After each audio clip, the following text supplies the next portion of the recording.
This is part 2 of the AEA Challenger testing that I did. Get over here so you can see me here. The testing I did on this particular gun, out to 60 and then out to 100. So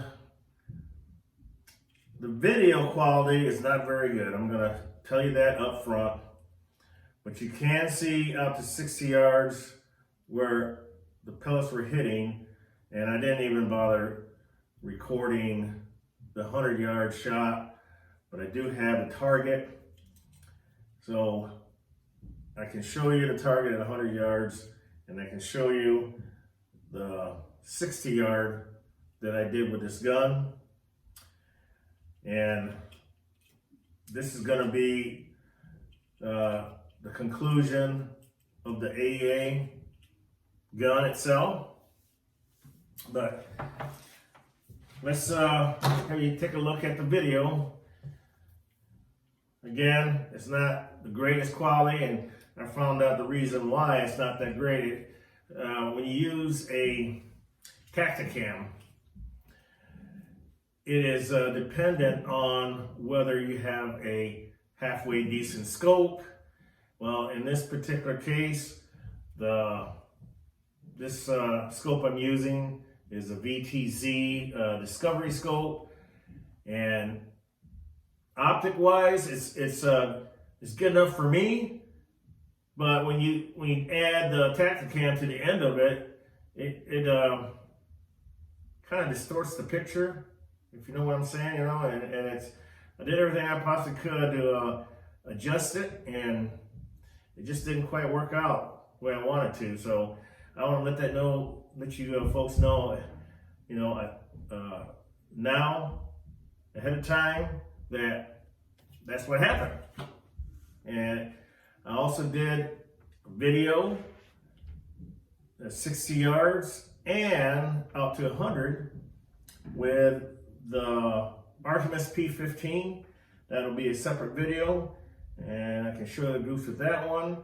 And that one was halfway decent. So watch the video, and then I'll get back to you here in a few. Okay, I've been trying to get this gun sights dialed in. I think I got it pretty well dialed in, but even at 25.39 with this AEA Challenger 22 bullpup, 25.39 grain is still traveling at like 1,075 feet per second. Now, I got it down to around 892, and now it's trying to group now where anything higher than that, it's just really, look at the targets, they're all over the place.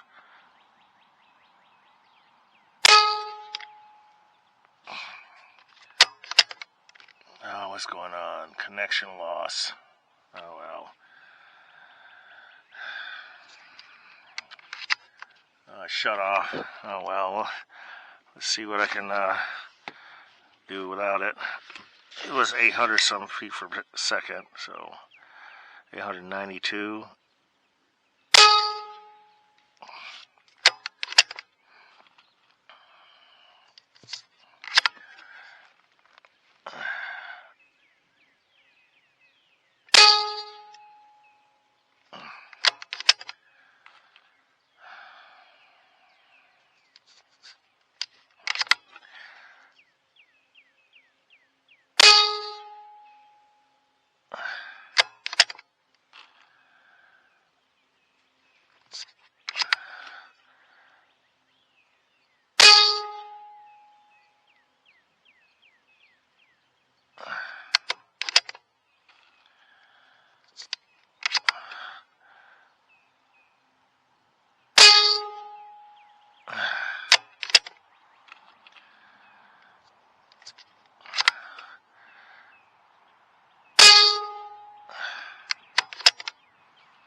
That's 3.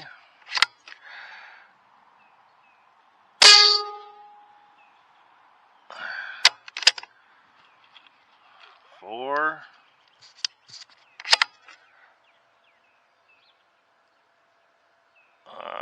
2.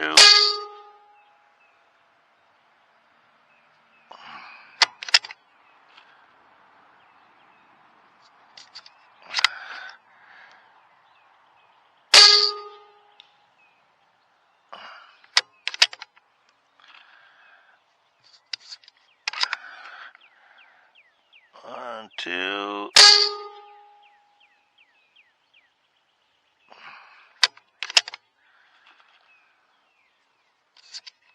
Okay, well, there's your accuracy. 1, 2.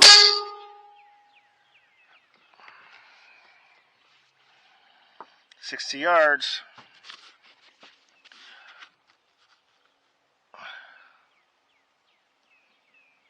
Now we're going to take it out to 100 and see what happens. Okay, and as you can see, the video was not that good of quality, and again, I apologize for that. You know, optics are very important, and I know this, but optics can also be very expensive, which I'm sure all of you also know this. And you know, I try my best to get some footage for y'all, and as you can see, it's not very good, but I'm doing my best out there, folks, to try to bring you some groups. And we'll start off with the one that I thought was credible. And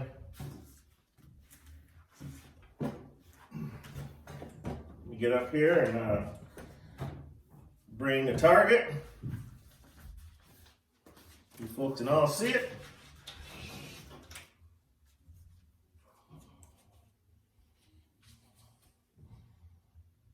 That was at 60 yards, and that was with 20 JSB 25.39 grain right here. So yeah, it's the groups are, I don't know how many went in there, but you take MOA, Talon Tunes, one MOA, that's still pretty good. Now you got something like one up here. Okay, yeah, but you gotta remember that gun, I was shooting that particular, this bullpup, and it was shooting like 1075. I mean, it was really cooking down there. And obviously it's unfortunate that my FX Crony went down, but you know, couldn't give you guys a reading of how fast the pellets were traveling. But look at that. I mean, this is not a bench rest gun here, so you know, it's more plinking, hunting type gun, and that's a small bird. That'd be a dead bird. What do you think? Dead bird? Yeah. 60 yards? I'll take that group. Sure, why not? What about pigeon at 60 yards, huh? What about that? Pigeon. What do you think?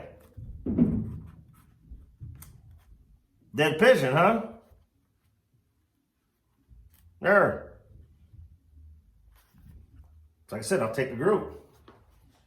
But I know there's some folks out there that, well, if it's not doing a, you know, hole in hole, or, you know, I don't know, half inch or less, because I accurate.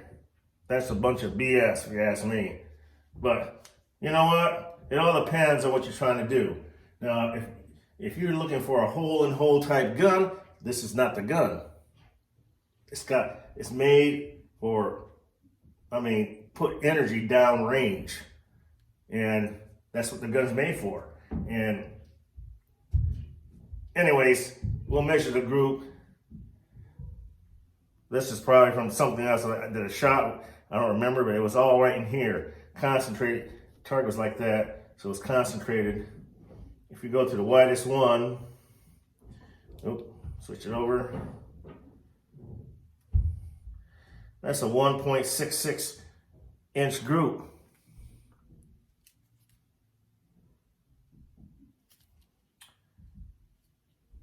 And that's, you know, I'm talking about from this point to this point. If we eliminate these three right here and just concentrate right here in the center,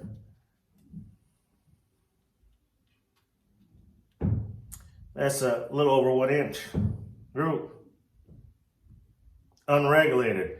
And it was, you know, this gun would be accurate if it was shooting in 800s, because the lower the FPS it went, the more accurate it went.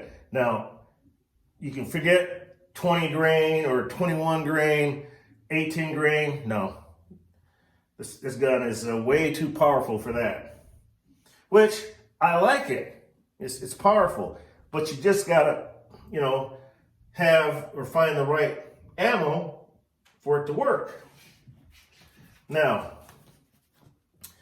this one is with the Knockouts 2.17 knockout slugs. I don't remember the grain. I want to say 25.39. Don't quote me on the grain, but it was knockout. JSB knockout is what I got here. I got 5 shots. 1, 2, 3, 4, 5. There's 2 right in here. So, is that an MOA group? Could be. Let's see here. We'll go to -1, 0.91. There you have it. 0.91 right here. After I figure out where it was hitting, that's the group I got. And this is about me adjusting the elevation so I can get it, all the groups right in here. But yeah, there's 5 of them right in here. Now, that's an MOA group. Sure it is.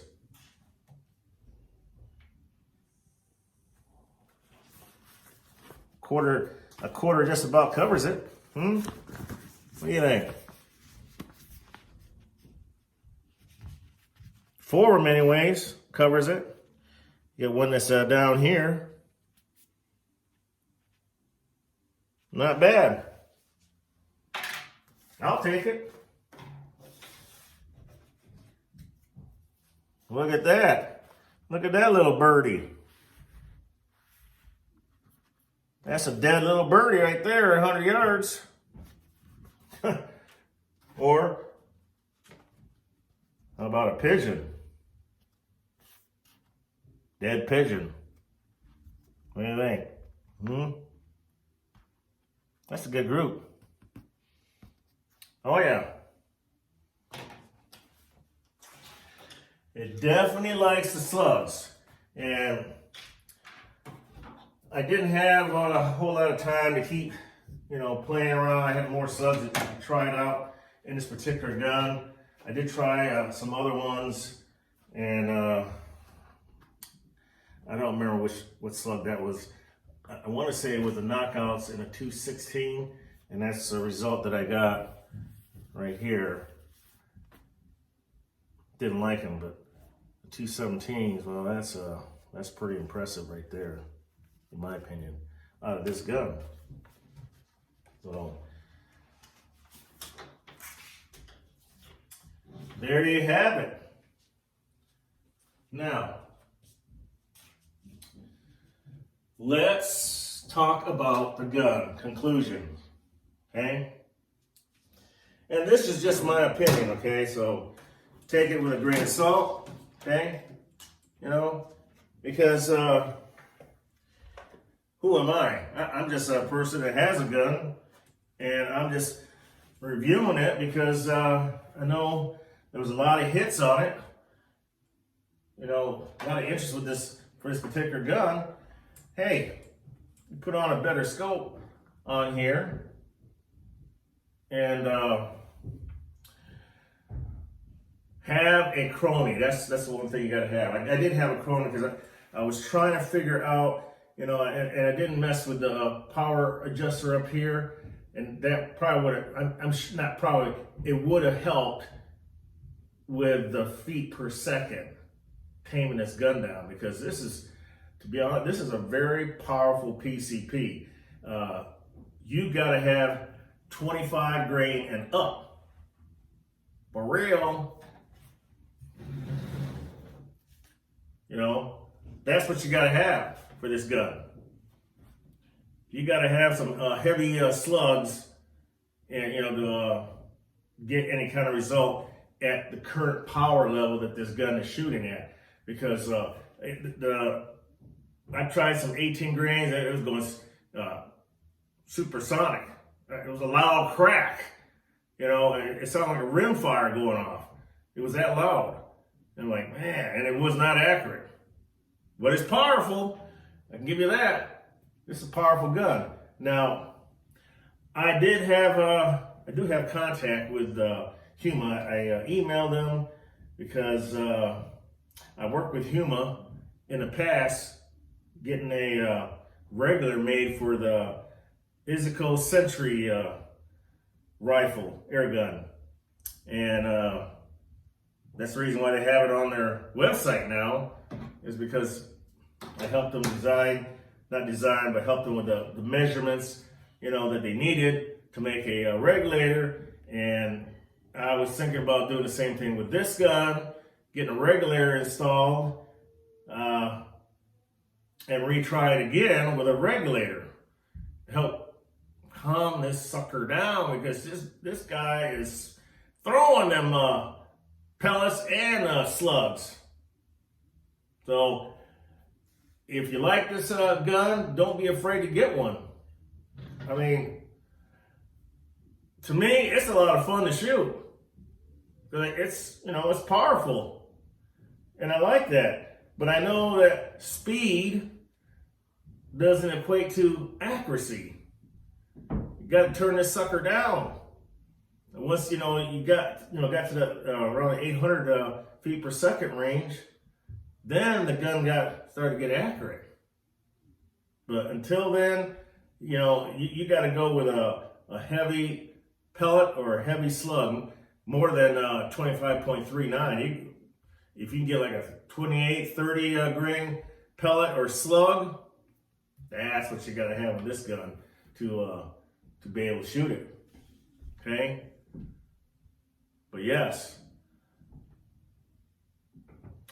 I'm going to consider getting the specs to Huma and see if we can come up with a regulator for these, for at least this Challenger bullpup. Because if I can get the speed down, the accuracy's there. That's no doubt. The gun is very accurate. It's just too fast. Pellets are traveling way too fast. But if I can get a regulator for this gun, get it inside the tube, that's going to make all the difference in the world. With this gun right here, this gun will become very accurate with a regulator in place. So that's my take on this gun. In my opinion, it's a keeper. I'm going to consider putting a Huma regulator in there, and if I decide to put a Huma regulator, there will be a part 3 coming out, and that would be with the regulator. And then we'll go back out and test the gun at 60 yards again, and then out to 100 yards. But this is I don't know, it's a spare scope I had, and I didn't have any other scopes to use. So this one was a spare, and I put it on there just to be able to shoot the gun. And I found out what I need to know about the gun, and it's powerful. It is accurate when the speeds come down, but on the market wise, out there with all the other PCPs available, in my opinion, this is the most powerful 22 that I've ever shot. Hands down. Okay, you folks out there, you stay safe out there. Get the vaccine. You shoot straight, and may your pellet hit its target. And we'll see you on the next one, which will be the Artemis P15 at 100 yards. See ya.